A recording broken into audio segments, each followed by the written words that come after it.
Mesdames et messieurs, bonjour! Сегодня мы отвечаем на ваши вопросы. Можно ли носить в Париже юбки? Почему ваша дочь не показывает себя на YouTube?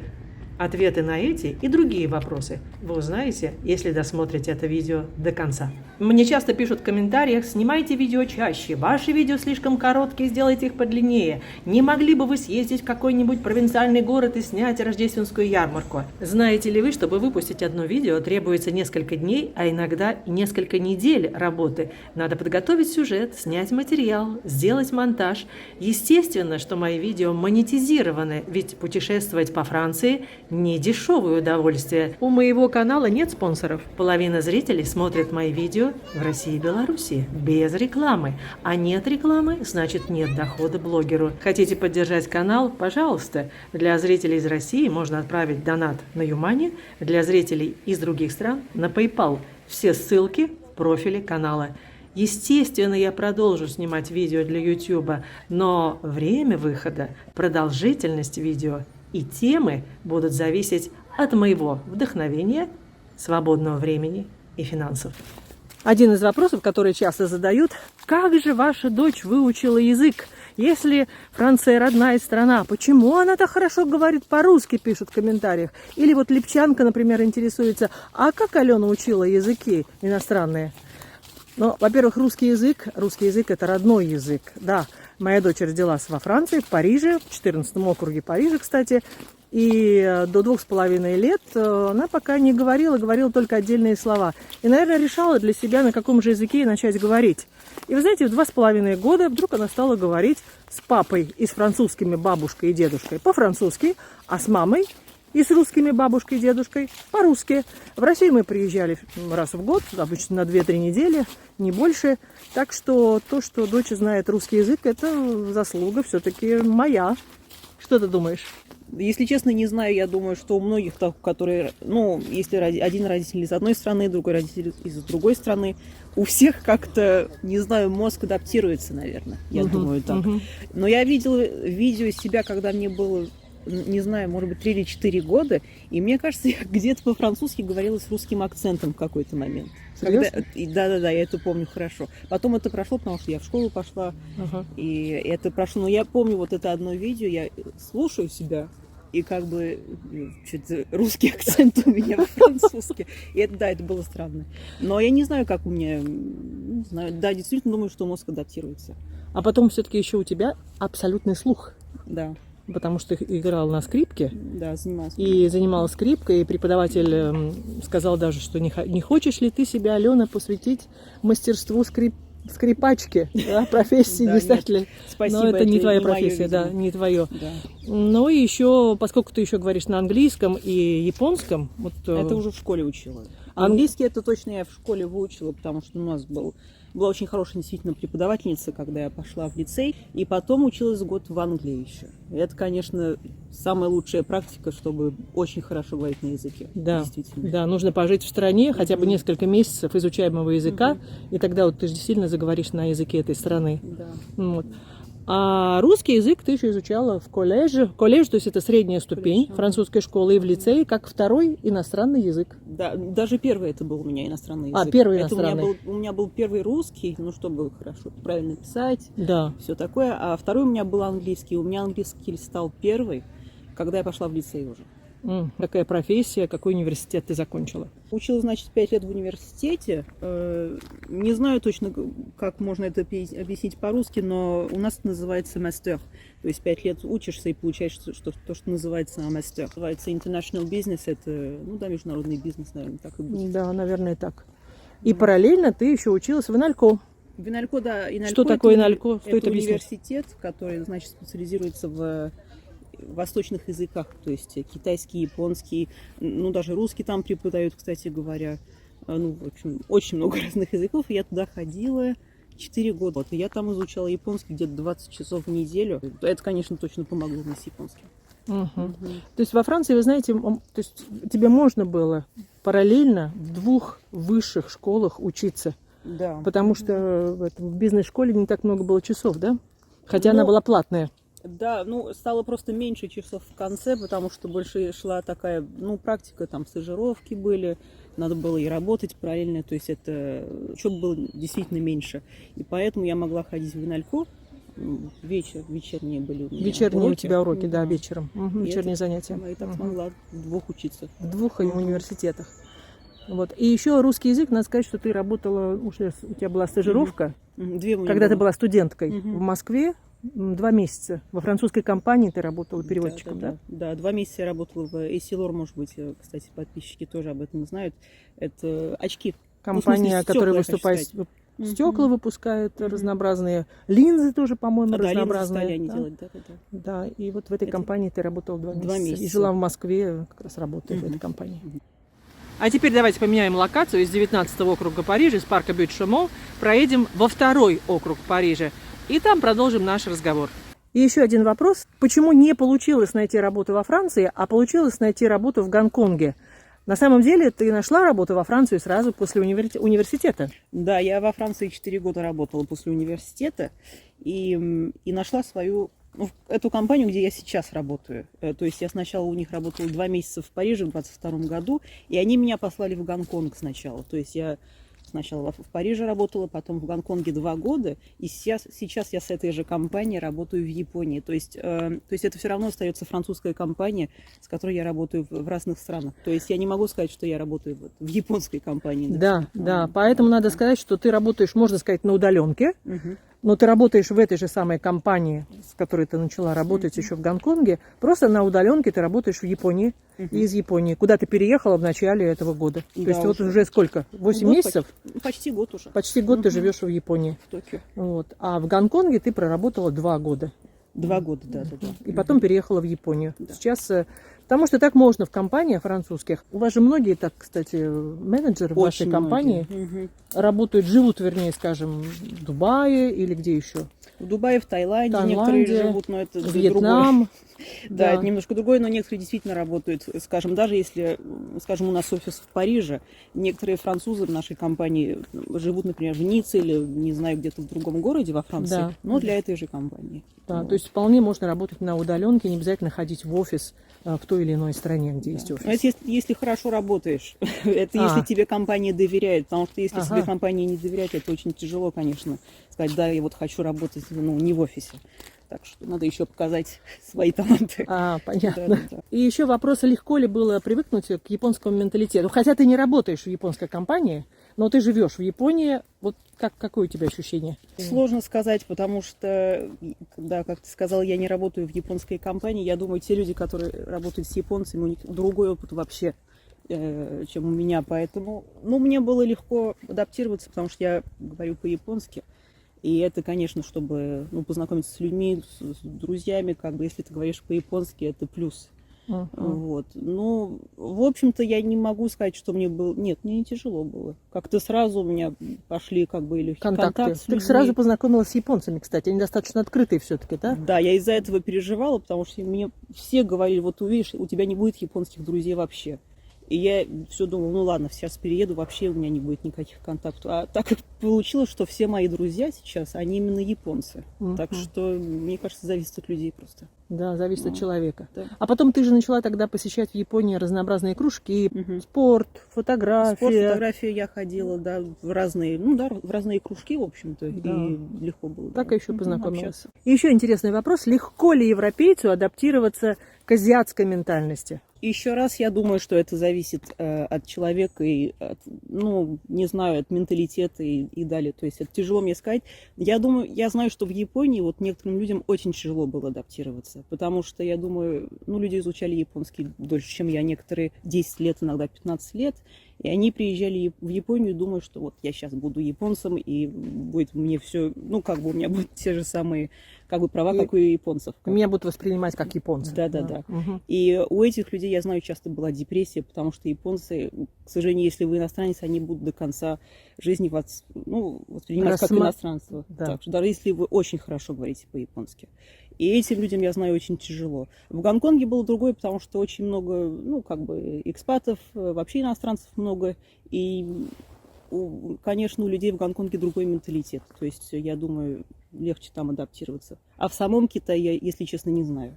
У меня нет таких друзей. Что... Хоть Гонконг и вошел в Китай, но Гонконг остается все-таки менталитет пока не китайский. Пока еще даже нет. язык другой там, да? Если в Китае говорят на язык. мандарине, то у них свой язык. Свой кантонский. У них свой кантонский. Ага, то есть это не кантонский, который в Китае, на котором в Китае говорят, а именно гонконгский. Да, поэтому что... это немножко по-другому. Тут мне, если честно, сложно ответить на этот вопрос. Там тоже есть свои тонкости. И потом в Гонконге живет одна из самых больших иностранных общин в Гонконге, именно французская. Французских экспатов много. Большая община проживает. Ну, в Токио тоже очень много французов. Я думаю, самая большая община, то есть после Гонконга, это Токио, скорее всего. Мы сейчас находимся на острове Сен-Луи, выпьем кофейку, вот в этом кафе, кофешоп Нуар. И дальше мы с вами отправимся в Живерни. И в Живерни продолжим наш разговор.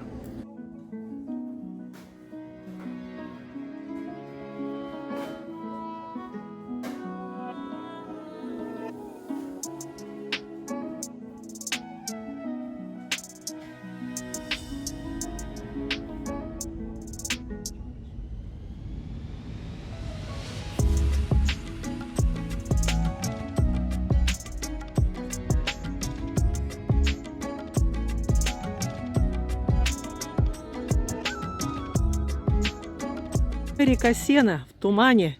Сегодня 23 октября, 11 часов утра. Но мы живем по летнему времени пока еще, поэтому на самом деле только 10 утра. Вот такой туман, и мы в низине сейчас. Едем в Живерни. А там наверху на холме, это старинная башня, замок. Сохранилась башня-донжон старинного замка. Зашли в деревенскую булочную, и здесь не только можно купить круассан, но и выпить капучино. Капучино.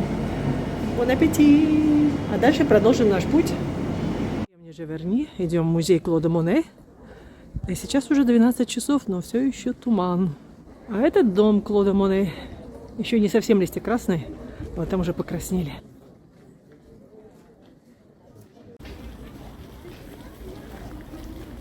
Тумане, утреннем тумане, хотя уже время к часу идет. И очень много задают вопросов, а что там с юбкой? Что же юбку-то нельзя, что ли, носить в Париже? Ребята, мы хотим вас успокоить сразу же. Юбку в Париже носить можно. Но надо знать где, в каких кварталах. И по ночам, например, на Елисейских полях или на Марсовом поле не гулять. С юбкой, да, я в тот раз, наверное, плохо объяснила. Просто есть некоторые люди в Париже, которые будут тебе делать замечания, несмотря на то, как ты одета вообще. То есть... Юбка ли, брюки ли? Да, все правильно. Просто я почему сказала про юбку, потому что у меня был такой опыт, когда я шла на работу несколько лет назад. А работала ты все-таки в районе оперного театра, на Авеню де l'Опера. Да. Это один из лучших кварталов Парижа. В 9-м округе. Офис, да, в 9-м округе. Да. И это было 9 часов утра, у меня была длинная юбка. И стояли 3 мужчины, которые сказали, почему ты что так одета, и на меня плюнули. На французском языке чистым сказали. Да. Ни акцент, ни мигранты, французы, скажем так, но арабского происхождения. Да, это чаще всего так. То есть я знаю, у меня очень много подруг, с которыми были хуже истории, чем это. То есть одна моя подруга была в джинсах, ее трогали в метро, там, к сожалению, те же люди. Так, да, тоже эти. И, кстати, и не только, кстати, сейчас. То есть я помню, когда мы учились даже в школе, когда нам было 11-12 лет, к сожалению, было очень много случаев, когда такие мужчины могли детей трогать в метро. Это, да, это, к сожалению, это реальность. В Париже тоже. А ты помнишь, одна из твоих подруг, Эльора, ее звали, хотели ее схватить и в машину посадить? Да. В 5-м округе Парижа, кстати, на левом берегу. Когда ей было 15 лет, 15. Я помню, она ждала автобус тогда. Стояла на остановке. Это вечером было? Во сколько? Это было в 10 утра. 10 утра. Это было в 10 утра, и она стояла с другими людьми, кстати, и остановилась машина, и пытались ее действительно похитить. И никто тогда ничего не делал, вообще не помог, даже не помог, ничего. Не вступился в защиту. Да. Так что... Французы трусливы? Именно французы? Я думаю, зависит от людей, конечно. Некоторые заступались, но, к сожалению, тоже те, которые заступаются, их могут ударить, их могут ножом пырнуть, так что тоже тяжело, конечно, тут их осуждать, этих людей. И еще один интересный вопрос. Уступают ли в Гонконге мужчины место женщинам, и особенно беременным и пожилым людям. В Гонконге чаще всего уступают место беременным, потому что в Гонконге очень любят детей, и, кстати, и женщины там очень мало рожают, поэтому сразу, когда видят беременную женщину или женщину с ребенком, то ей обязательно уступают место в метро, это точно. Или пожилым обычно. Да. Интересно. Но если просто женщинам, то нет. В Азии, я думаю, нет такого понятия, но если берем, конечно, Гонконг и Японию, в Японии вообще не уступают место. И мне, кстати, это странно, потому что для тех, кто были в Токио, например, то там есть специальные места для пожилых людей, например. Метро есть, да. Или для беременных женщин. И чаще всего там сидят молодые люди. Я заметила. Я вот езжу, когда на работу, там одни молодые люди. И старички стоят, к сожалению, и не садятся. И это очень странно. И никто не делает замечания, уступите место пожилому человеку. И тем Нет. более это место предусмотрено для пожилого человека. Нет, никто не сделает замечания. То есть японцы, они не будут связываться с этим вообще. И часто очень видно, что старая бабушка стоит с сумками, а кто-то молодой сидит. Человек сидит, причем на месте для бабушки, да? Да, но еще раз, это именно в Токио. Может быть, в других городах по-разному. Интересно. Угу. И женщины тем более не будут, если вы... То есть не ожидайте, если женщина идет в Японию, то есть дверь там вам не будут открывать. Так что это японцы, я думаю, не особо джентльмены в этом смысле. Во Франции ведь тоже нет джентльмены. Зависит все-таки. Зависит в Париже? Могут открыть тебе дверь. Но, уступить место? Бывало. У меня бывало. Бывало, да? Уступали да. место? В метро у меня бывало несколько раз. Ну, теперь меньше, конечно. Но... А ты мне рассказывал, что в Москве тебе тоже уступали место в метро? Да, в Москве, тут я ничего не могу сказать. Ничего не могу сказать, в Москве всегда уступали. Но это было 10 лет назад. Да, может быть, сейчас уже что-то изменилось в Москве. И вот еще интересный вопрос. Какие отличия в менталитете? Где люди более расслабленные, где они более агрессивные, где они, может, более загруженные?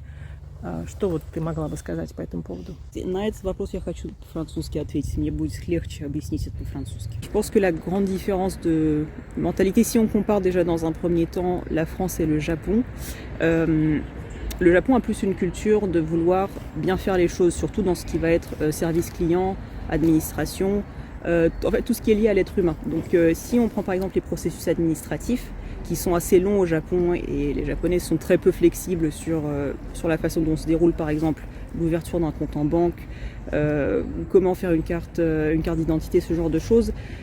Ils feront toujours tout avec le sourire pour que le client en face se sente à l'aise.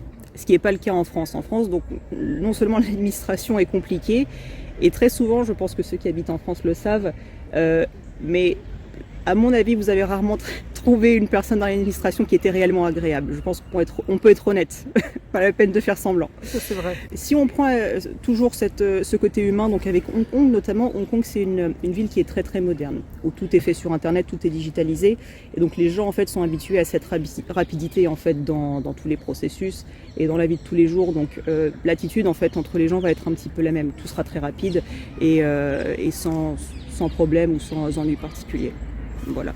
Ça aide en fait les Hongkongais à rester très détendus. Ce qui n'est pas nécessairement le cas à Paris spécifiquement ou à Tokyo où les gens sont quand même assez stressés dans l'ensemble. À Hong Kong, je pense que pareil, c'est un consensus entre étrangers qu'on s'est fait quand j'étais sur place, c'est que les gens sont quand même très détendus dans la vie de tous les jours parce qu'ils savent qu'ils ont cette facilité d'accès aux soins, d'accès à l'administration et qu'il n'y a pas de stress en fait à se faire. Сейчас ты уже прожила несколько недель в Париже после долгого отсутствия. И как ты можешь сравнить теперь парижан и жителей Токио? В Париже все-таки это я думаю, многие заметили, мои друзья, которые здесь живут очень долгое время, и я тоже, и ты тоже, что в Париже люди себя ведут все-таки достаточно агрессивно. Да. То есть тебя могут на улице толкнуть специально, задеть сумкой специально, если ты не подвинулся. Скажем, в метро ты ищешь, не дай бог, на кого-то посмотришь. Ну, знаешь, просто так. Тебе могут сразу сказать, ты что на меня уставился, это может дойти до драки. Это я очень часто видела. Наблюдала такие сцены? Да, в 9 часов утра, когда много людей, все час пик, нервничают утром и выпускают так пар. В Токио этого никогда не увидишь. То есть люди могут быть в себе в своем стрессе, но они свою агрессию будут держать как бы при себе. То есть это не будет как бы отражаться на других людей. И в этом смысле в Токио, если сравнивать, там намного больше людей, чем в Париже, но там, как ни странно, приятнее ездить вот так в час пик на работу. На работу, на метро. А как же тогда японцы выпускают свой стресс? К сожалению, много пьют. Это действительно так. Мне кажется, что в Южной Корее, кстати, то же самое. То есть после работы в пятницу можешь возвращаться, кстати, не так уж поздно, иногда в 8-9 вечера. Люди валяются прямо на полу в метро или на улице, спят, потому что они уже напились. Да ты Не что? знаю, если это лучше, но так они обычно выпускают свой пар. Да. Еще раз, это Токио, я не хочу сказать, что это все. Да. Я когда была в Японии, я заметила, что многие сидят в своем телефоне или просто спят, закрыв глаза, не обращают вообще ни на кого внимания, не воруют, поэтому люди расслабленные, да? Я могу понять, почему у парижан постоянный стресс, потому что надо всегда как бы за всем смотреть. Да, То за есть своей сумкой, за своим сумкой. телефоном. Оставишь телефон, надо смотреть, если никто не придет, не возьмет у тебя. Поэтому с одной стороны, я понимаю, почему это агрессия, почему есть такое недоверие к другим людям. В Японии везде камеры, как бы и вообще в традиции нет так сильно воровать, например, да, как у нас. Поэтому все действительно там иногда спят даже в метро. И еще вопрос часто встречается. А что же ваша дочка себя-то не показывает на Ютьюбе? Ну, тут, я думаю, можно задать обратный вопрос, зачем на меня смотреть. Так-то, если подумать. Но Да. есть причина, на самом деле. Я уже почти 3 года живу в Азии. В Юго-Восточной Азии. Юго-Восточной Азии. И я знаю, что некоторые блогеры, которые себя показывали, им посылали сильный хейт по интернету. И некоторые доходили до самоубийства. Кончали жизнь самоубийством просто-напросто из-за хейтеров. Из-за хейтеров. Я думаю, что это, конечно, это очень просто взять другое имя, другую чужую фотографию и писать кому-то хейт, потому что, написал и забыл. Но на человека это действует эмоционально и Психологически. И психологически я не хочу вообще с этим связываться. Поэтому, хотя я думаю, на этом канале этого не будет, но я просто не хочу рисковать. Молодец. Я с тобой согласна полностью. Наша прогулка подошла к концу. Мы ответили на самые интересные вопросы. Спасибо, что были с нами. И до новых встреч на канале «О Франции не только». Пока!